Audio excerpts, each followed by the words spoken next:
Good morning, student. Today we are going to start first chapter of class 10. That one is Glorious India. In this chapter we will study about the India's glorious period that was mentioned before 2006 CE, means Common Era. What CE actually I mentioned here, that I divided this one. In this middle I mentioned that Jesus Christ birth. Afterward here BC means before Common Era, इसके पहले. Okay, AD means Adeno Domini and CE means Common Era, just after Jesus Christ birth. That one is mentioned here. In this period we will talk about our glory that was mentioned in our past history. That one you studied about in so many classes in 6, 7, 8 standard. India was glorious because of all these things. We were known as world teacher, as you all know that.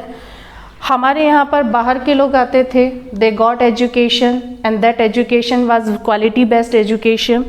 Indus Valley civilization, first of all we got. Afterward naval power. Britishers के आने से पहले जो हमारा history था वो automatic glorious था. After their invention, after the slave dynasty of Qutbuddin Aibak, we have lost our glory, we have lost our metals, we have lost our everything. You know why? Because they have looted us. World teacher we were known.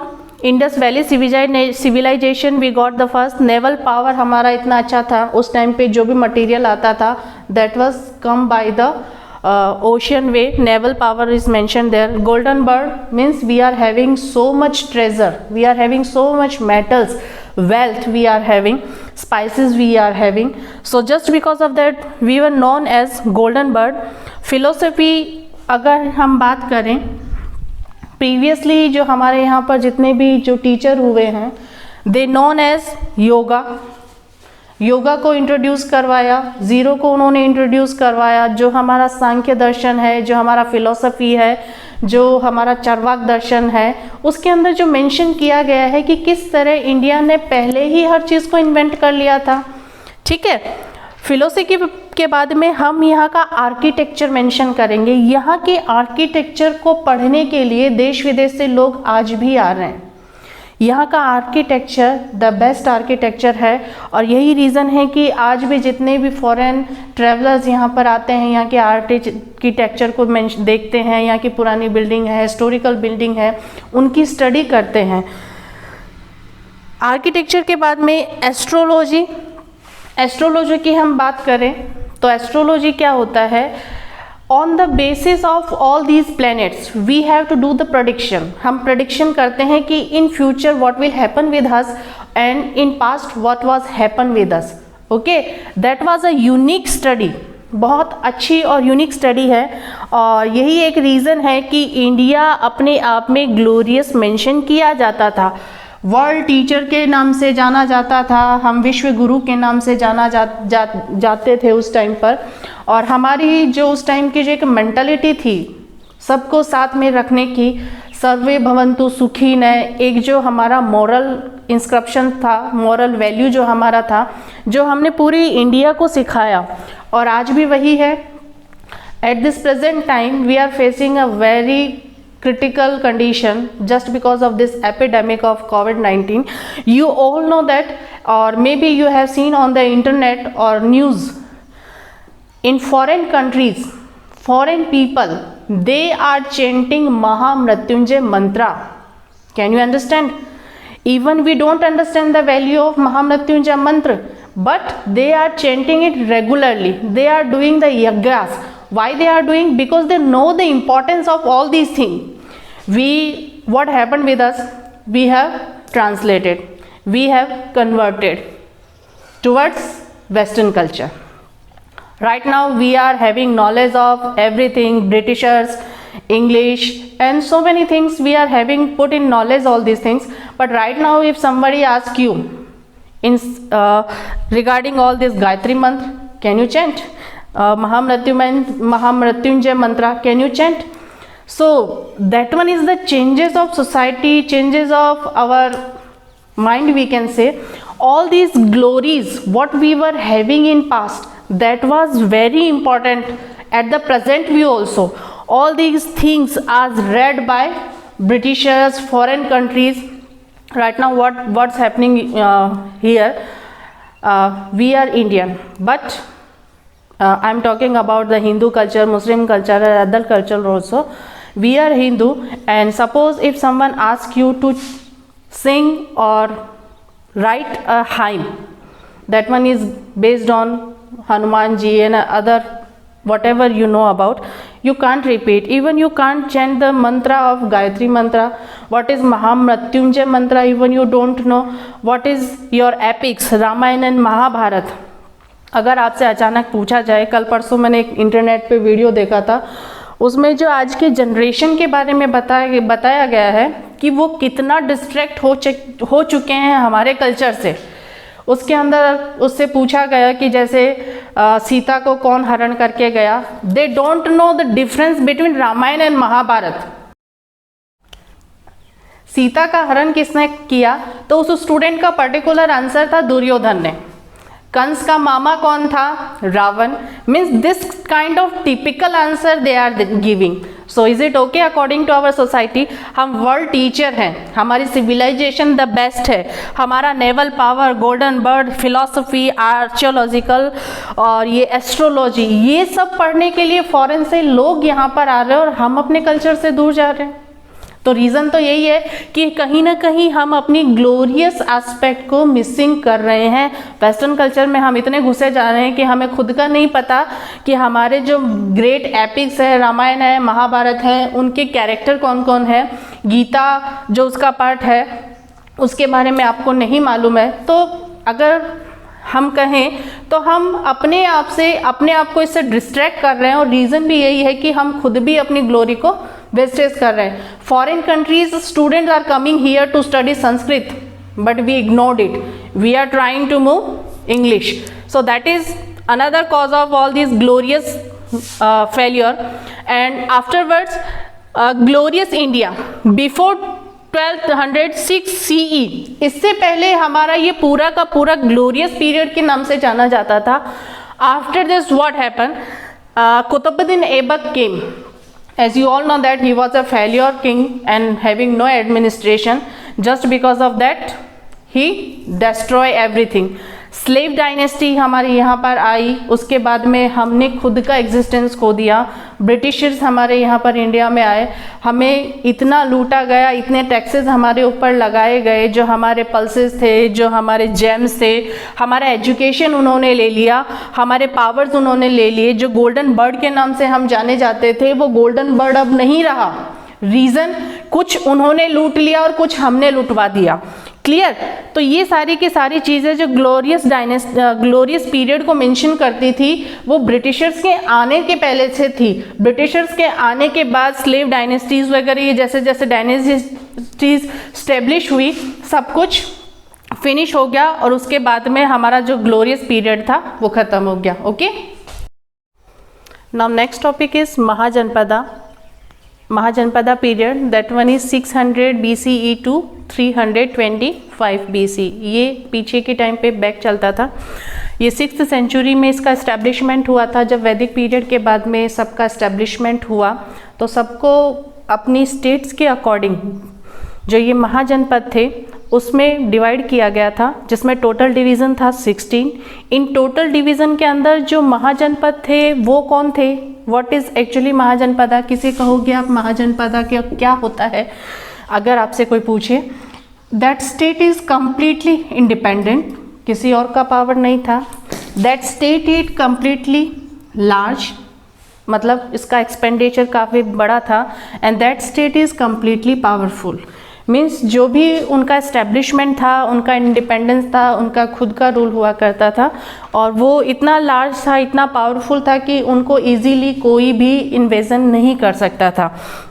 Second, अगर हम कहें जो total 16 mahajanapadas हैं, आपकी text book में भी mention किया है along with their capitals, so you have to write that one in your fair notebook also. That Rajasthan का जो एक्सपेंडेशन है कि इसमें 4 स्टेट्स वगैरह बताए हैं, जिसके अंदर जिन जनपदों के अंदर राजस्थान का कुछ पार्ट मिंगल किया गया है, मीन्स राजस्थान के एरिया के अंदर आते हैं, राजस्थान के अंदर आते हैं, जिनमें है जांगल, मत्स्या, सुरसेना और शिवी। ये 4 महाजनपदा राजस्थान एरिया को कवर करते हैं। और इसको शॉर्टेस्ट ट्रिक्स के थ्रू अगर आप लर्न करना चाहोगे तो जिसमें जांगल का जा आ जाएगा और सुरसेना का सु आ जाएगा, मत्स्या का मा आ जाएगा और इसका शी आ जाएगा। तो जसु मासी के नाम से आप इसे जान कर लर्न कर सकते हो कि राजस्थान का कौन सा एरिया है जो महाजनपदा को कवर करता है। वो 4 ये होंगे, जांगल, मत्स्य, सुरसेना और शिवी। ओके, अब सबसे पावरफुल की अगर हम बात करें महाजनपदा के अंदर, जैसे पहले ही मेंशन किया है, that one is independent, large, powerful, but Magadha was the most powerful along all these महाजनपदास। Clear? Now first janapada of Rajasthan is Jangal. जैसे मैंने आपको बताया था, जसु मासी, तो इसके अंदर फर्स्ट जे है जांगल। जांगल के अंदर जो एरिया कवर किया जाता था वो बीकानेर, जोधपुर, नागौर, ये एरिया उसके अंदर कवर हुआ था राजस्थान का। और इसका कैपिटल उस टाइम पे था अहित्रोपुर, और जिसे एट प्रेजेंट नागौर के नाम से जाना जाता है। उस टाइम पर यहाँ का रूलर जो बीकानेर किंग था, उसे जो टाइटल दिए गए थे उस टाइम की सोसाइटी के द्वारा, उस टाइम जो टाइटल दिए गए थे जांगलधर बादशाह और रॉयल वर्ड जय के नाम से उसे जो उद्घोष दिया गया था वो उस टाइम का इसके अंदर मेंशन किया गया है। ठीक है। The second one is Matsya. Matsya के अंदर जो मगध का पूरा एरिया था वो कवर किया गया था।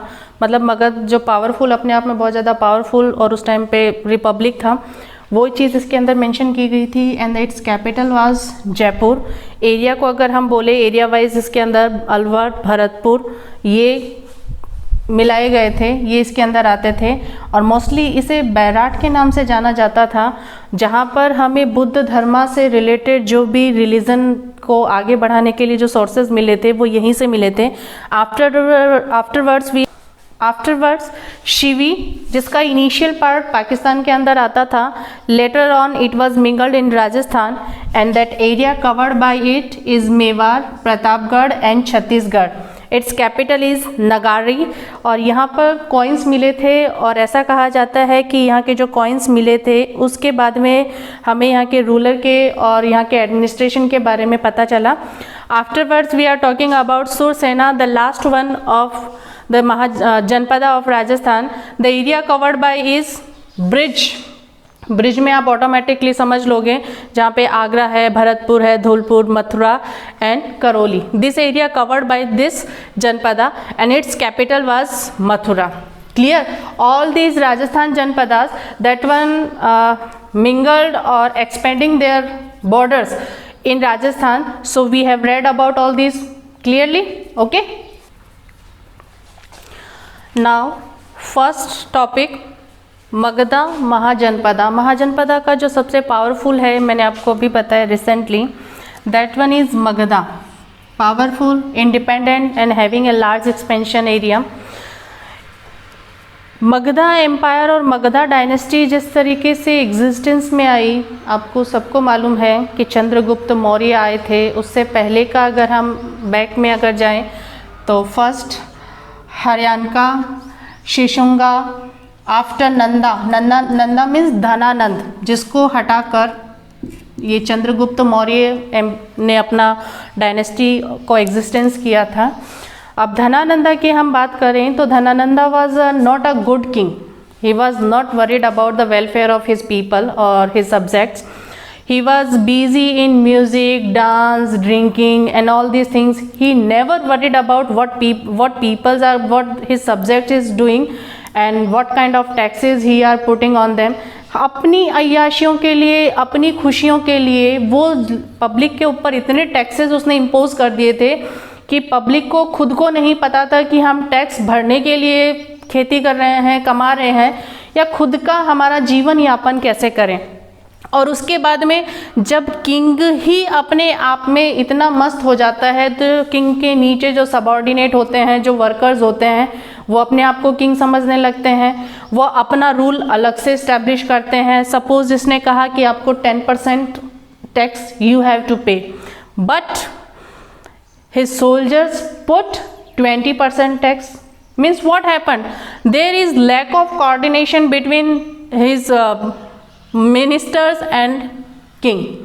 उसको सिर्फ ड्रिंक करने से मतलब था, म्यूज़िक से मतलब था। He was fond of music, तो डांस में, म्यूज़िक में, ड्रिंक में वो इतना बिजी रहता था, he never worried about his subject. और यही एक रीज़न था कि पब्लिक उससे डिससेटिस्फाई थी। इतने ज़्यादा टैक्सेस उसने लगा दिए थे कि लोगों के पास खाने को नहीं था, तो पॉसिबल कहाँ से होगा कि वो टैक्स पे करें। लोगों के बीच में एक इच्छा तो ये हुई थी कि कुछ भी करके, कैसे भी करके एक हमें नया राजा चाहिए, but at that time was republic system was not there, democracy was not there. अब क्या करें, राजा के बाद में दूसरा राजा वो बनेगा या कोई दूसरा यहाँ पर आए, इन्वेजन करे या उस पर अटैक करे, विक्ट्री ले, तो वो राजा बनेगा। अब कंडीशन ये आ गई कि जो उस टाइम के जो कौटिल्य थे, वर्ल्ड नॉन टीचर, उन्होंने इसको जाकर, धनानंद को जाकर एडवाइस दी कि तुम अपनी अय्याशियों में बिजी हो, अपने कामों में बिजी हो, और तुम्हारी पब्लिक है, तुम्हारी जनता है जिसके तुम गॉड हो, they one are suffering.